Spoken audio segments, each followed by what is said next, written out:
ચલો વાગી ગયા છે 10 અને આપણું મોર્નિંગ થઈ ગઈ છે ગુડ. તો આપણે હજી જાગ્યા જ છીએ જસ્ટ.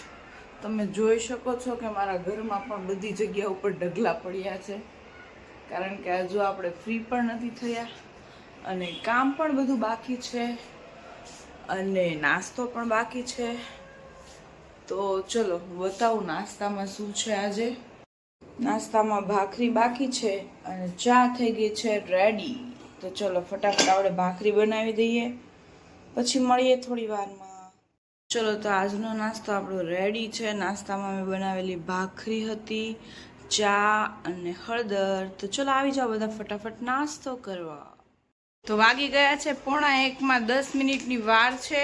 ચલો તો આપણી બપોર થઈ ગઈ હતી અને હું જાતી હતી કિચનમાં. કિચનમાં જતા પહેલા મારા હાથમાં આ ફરફરિયું આપી ગયા ભાઈ. તમને ખબર છે કે આ ફરફરિયું આવી ગયું છે, તો હવે આપણે એને ભરવું પડશે ને. આપણો ગેસ બિલનો 1030નો ચાંદલો આવી ગયો છે અને આપણે ભાઈને ફટાફટ ચાંદલો આપવો પડશે. હવે એ ચાંદલા પ્રથા પૂરી કરીને આપણે જઈએ છીએ કિચનમાં. કિચન આપણી રાહ જોઈ રહ્યું છે. તો આપણે લઈ લીધા છે ટામેટા અને આપણો સવારનો ભાખરીનો લોટ પડ્યો છે, તો એ ભાખરી જ બનાવવાની છે અને 2-3 રોટલી બનાવી દઈશું આપણે. તો ચલો ફટાફટ આપણે રસોઈ બનાવી નાખીએ અને ફરીથી હું પાછી તમને મળું છું. ત્યાં સુધી બાય બાય. આપણે પહેલા શાક રોટલી જ બનાવવાની હતી, પણ આજે કંઈક બીજું પણ નવું બનાવીએ છીએ. તો આ છે ફાડાની ખીચડી, એટલે કે આપણે જે ફાડા લાપસીમાં ફાડા આવે છે એની ખીચડી બનાવું છું. એમાં મેં તુવેરની દાળ, મગની ફોતરાવાળી દાળ, ફોતરા વગરની દાળ અને મસૂરની દાળ એ બધું લઈને મિક્સ કરી દીધું છે.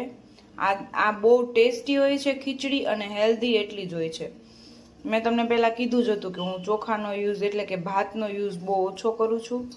વીકમાં 1 થી 2 વખત એકાદી વખત જ ભાત બનાવું છું અને આ ખીચડી પણ એટલી જ ટેસ્ટી લાગે છે. તો ચલો ફટાફટ હું બતાવું. ચલો તો વાગી ગયા છે 1:30 અને આવી જાઓ જમવા. જમવામાં છે રોટલી, ટામેટાનું શાક, આપણે જે ખીચડી બનાવી હતી એ છે, ડુંગળી અને સાથે છે પાપડ અને ઠંડી ઠંડી છાશ. ચલો આવી જાઓ જમવા. વાગી ગયા છે આપણા 2:15 બપોરના અને આપણે બાકી છે એક કામ. તો એ કામ છે આપણે હિમેજને શેકવાની છે. તો ચલો આપણે ફટાફટ એને શેકી લઈએ અને હું તમને બતાવું. બાય. તો ચલો આ છે આપણી હિમેજ અને આપણે એને રોસ્ટ કરી રહ્યા છીએ.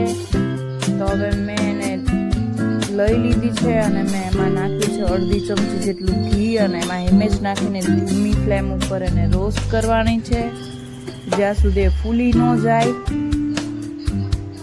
અત્યારે આપણી હિમેજ છે એનાથી થોડી મોટી થઈ જશે હિમેજ, અને અત્યારે તો બહુ હાર્ડ હોય છે પણ શેકાઈ ગયા પછી એ સોફ્ટ થઈ જાય છે. હિમેજ ખાવામાં બહુ જ હેલ્ધી હોય છે. તમે યુટ્યુબ પર એના ફાયદા જોઈ શકો છો. અને મેં નાખ્યું છે એમાં વેણુનું ગાયનું ઘી જે બહુ મસ્ત આવે છે અને મેં ઘી યુઝ કર્યું છે. ઘણા લોકો એમાં એરંડિયું યુઝ કરતા હોય. મને એરંડિયાનો પર્સનલી ટેસ્ટ નથી ભાવતો એટલે હું એરંડિયું નથી નાખતી. હું ઘીમાં જ રોસ્ટ કરું છું એને. હજુ એને ધીમી ફ્લેમ ઉપર આપણે એને શેકતું રહેવાનું છે અને શેકાઈ જાય એટલે જો ધીમે ફૂલવા લાગી છે ને રેડી છે. ચલો વાગી ગયા છે 3 અને થોડી વાર કરી લઈએ આરામ અને મળીએ ફરી પાછા આપણે ઉઠીને.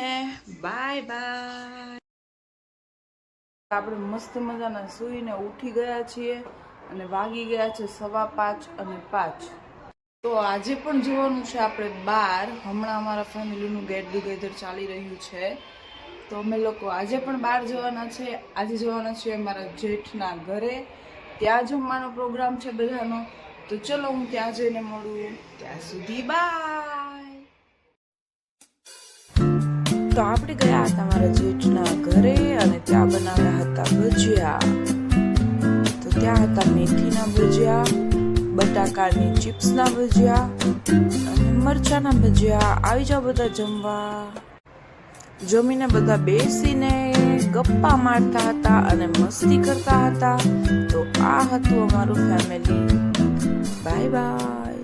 મતલબ વાગી ગયા છે રાતના 11:05 અને આવી ગયા છીએ આપણે ઘરે.